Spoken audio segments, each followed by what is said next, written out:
The small boats causing a massive rift in Europe. Over 11,000 migrants have travelled from North Africa to the Italian island of Lampedusa in the last week, a number that dwarfs the island's population. European Commission President Ursula von der Leyen has been working with Italian Prime Minister Giorgia Meloni to find a solution, with the former coming up with a plan involving other European nations sharing the burden. This has had a lukewarm response from the other European nations, with France, Germany, Poland and Hungary among those who are refusing to take in the migrants from Italy, claiming they are at maximum capacity and that this is Italy's issue.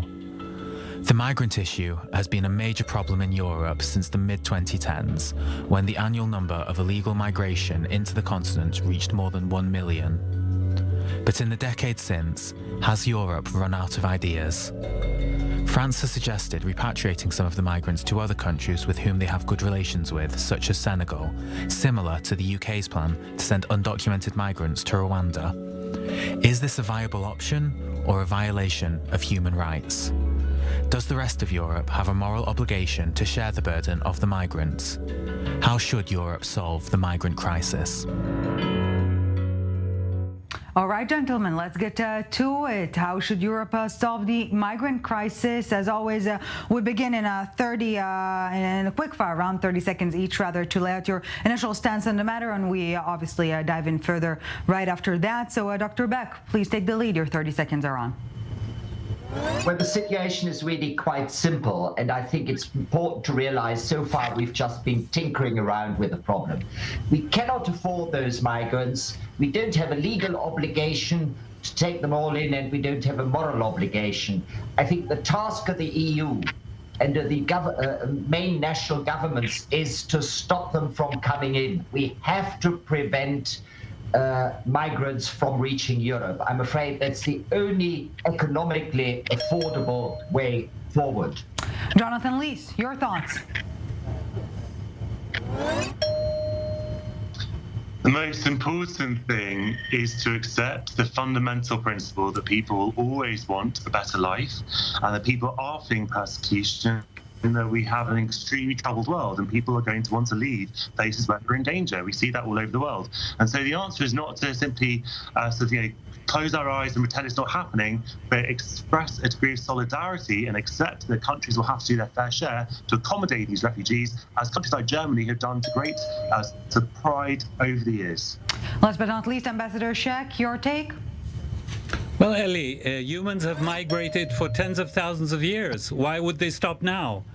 So there is no real solution. There is a long-term way to slow down the movement of migrants from the south to the north, but it's going to hurt. It means pouring heaps of money into the south, and I'm not talking a billion here, a billion there. I'm talking trillions, and it might take a while before this has an effect, but that is the long-term solution.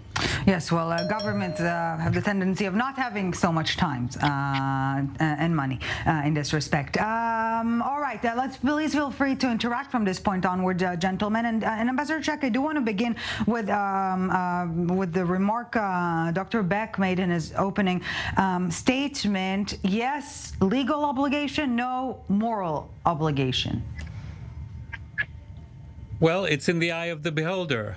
I think moral obligation is stronger than legal obligation, but that's there is an argument about this. But in any event, if anybody thinks that in the long term you can stop millions, tens of millions, hundreds of millions of people who will have a more and more difficult time finding places that are livable because of climate change, because of all sorts of things that are happening, the pressure is just going to mount. And building fences is simply not going to work.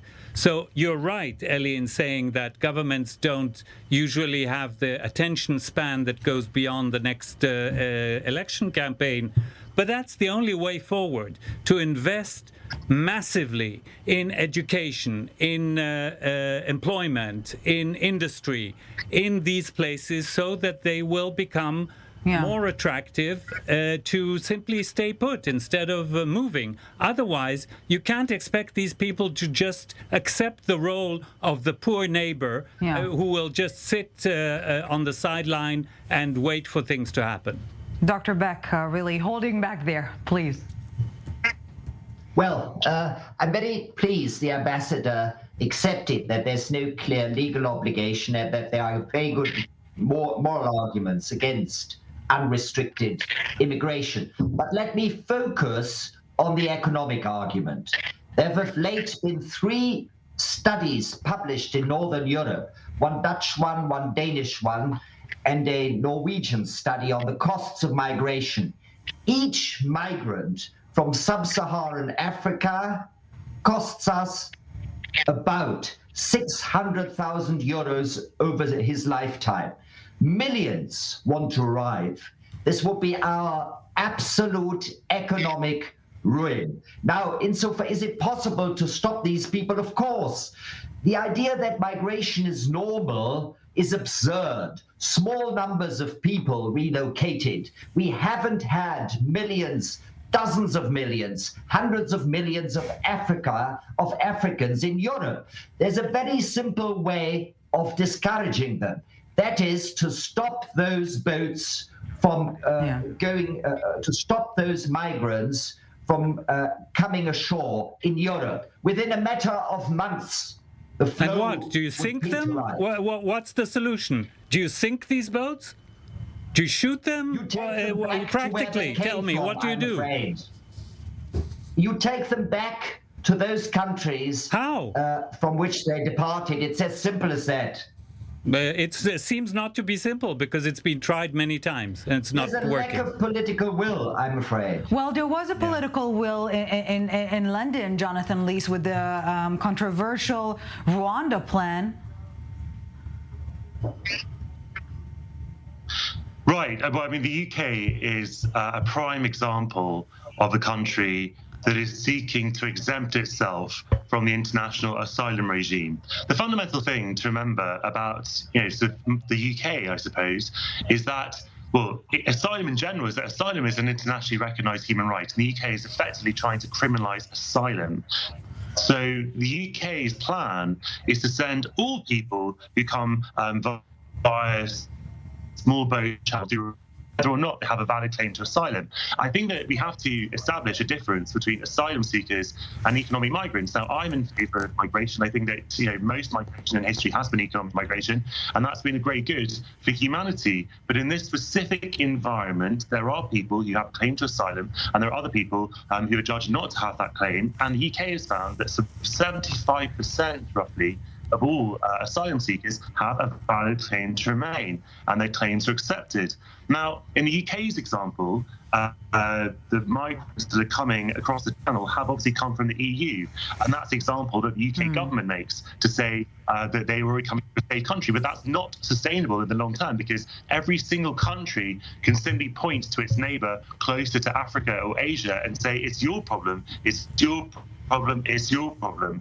And you can understand in Italy that they are slightly pushed out problem of Italy and Greece to deal with this vital humanitarian problem. It's the job of all countries in Europe to shoulder the blame, to shoulder sort of responsibility, to show solidarity. And it's not acceptable for countries simply to turn their So, Ambassador Shek, France saying we're not game, we will not accept migrants from Lampedusa. Even German President Steinmeier saying the country reached full capacity of migrants. Should EU countries, all of them, be forced to carry the burden? Certain quotas? Who would enforce it? Of course, you can't force the EU to do it. It has to be by, they need a policy. If the question is, does the EU need a coherent policy concerning migration? Of course, the answer is yes. And for many reasons, including those of our British friend just mentioned. But how feasible is this in the current construct of the EU, I don't know. What I do know is that The issue is not a few more thousand people that are in Lampedusa over 1 week. That is obviously, it makes the problem surface again, and it is a real humanitarian crisis.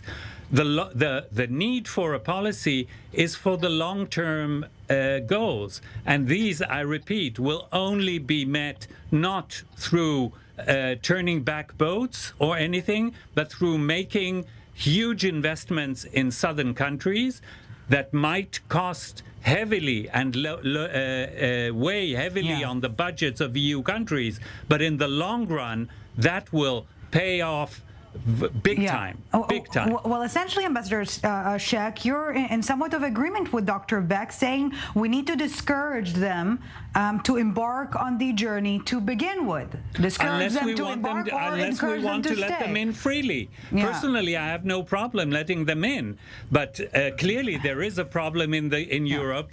They don't want them. So the only way to stop it won't be by force. You might succeed this year, you might succeed in 10 years, but in 30 years, when the pressure is really high in Africa and living conditions are difficult and hundreds of millions will want to migrate, what will you do then? Dr. Beck? Yes, thank you very much.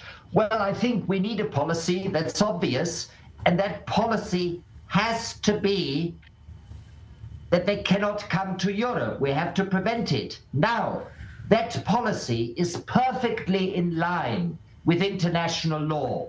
According to the Geneva Convention, no state is under any obligation to take in any migrant unless he comes from an unsafe third country. Most migrants do not come from such a country. And even if that migrant comes directly from an unsafe country, one only has an obligation to offer them one is asked to offer them temporary shelter. No more. There is absolutely no obligation under international law to allow mass migration. And secondly, I can only remind my interlocutors that it is simply impossible to solve the problem by resettling the surplus population of Africa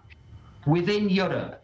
The average African woman in Sub-Saharan Africa has more than 5 children. We cannot take them all in. It's insane. It will ruin us and ultimately will not help Africa. All right, Jonathan Lis, we're forced to take a quick break, but we'll be right back with much more. And also what's really at the core of this discussion. Do not go anywhere. A few minutes and we're back with the summit. Welcome back to the summit. Still with us, Dr. Gunnar Beck, Jonathan Lis, Ambassador Daniel Shek. Thank you, gentlemen, very much for staying with us. We're also staying on topic, of course, but before we get back to our conversation, let's take a listen to the French Interior Minister, not leaving any room for doubt, really. Saying, yes, there's Europe, but at the end of the day, each for their own. Let's take a listen. France will not welcome any migrants who come from Lampedusa. France wants a firm position. There is irregular immigration in Europe, in France and Italy, that must be fought against. And it is not by welcoming more people that we are going to dry up a flow which obviously affects our integration capacities. All right, gentlemen, another quick fire round, 30 seconds each, and we take it from there. Will another migrant crisis simply break Europe? Jonathan Lis, take the lead, please. No, Europe has never been broken by migration. Europe, if anything, is a product of migration. It has been since people have begun moving, which is the beginning of time. All that we have to accept is that people will always want to move. And as the ambassador was saying before, climate change is going to expedite that process. It's not going to be enough simply to say that we can't accept any more people. It's a question of accommodating them, working out how to adapt, and obviously investing heavily in those countries to make them more sustainable for the people who live there. Ambassador Shek?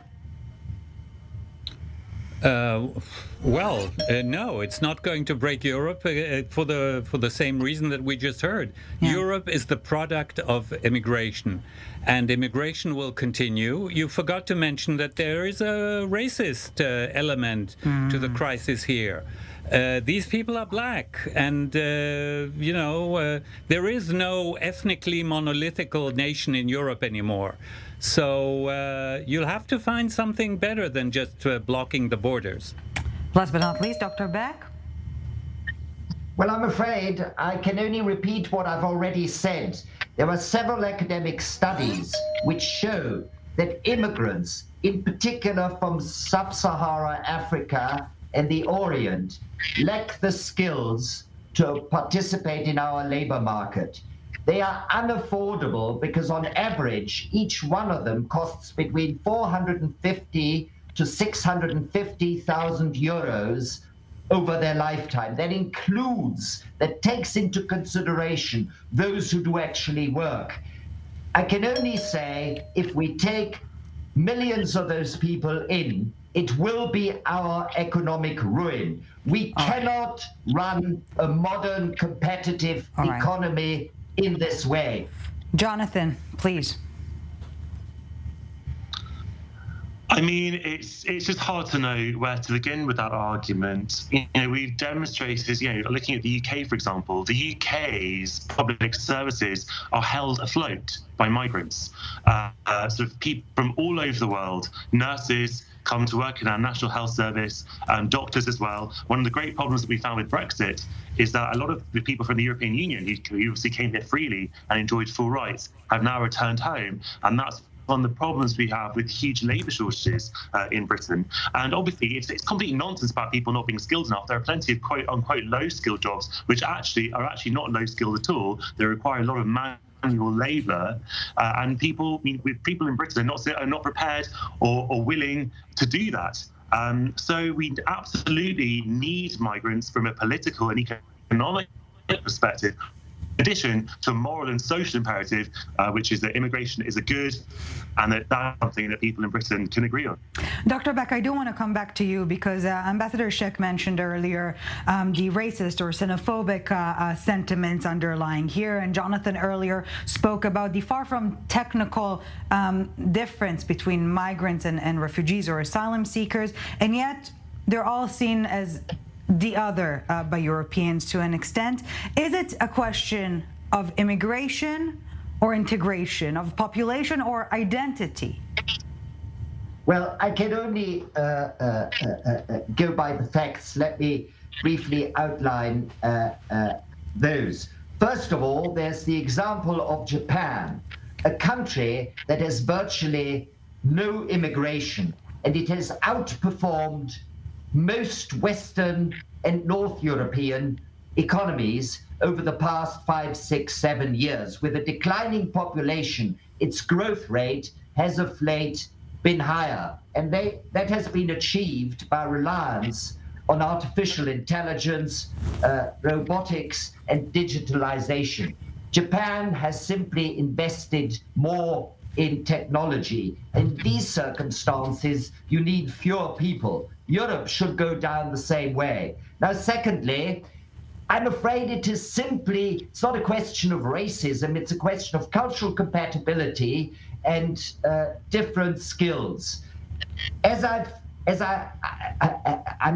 cannot tire to refer to those studies. The fact simply is that African and Oriental, Middle Eastern immigrants have different skills from Eastern European ones. Skills can be earned. Find it much more difficult to integrate into our labor market.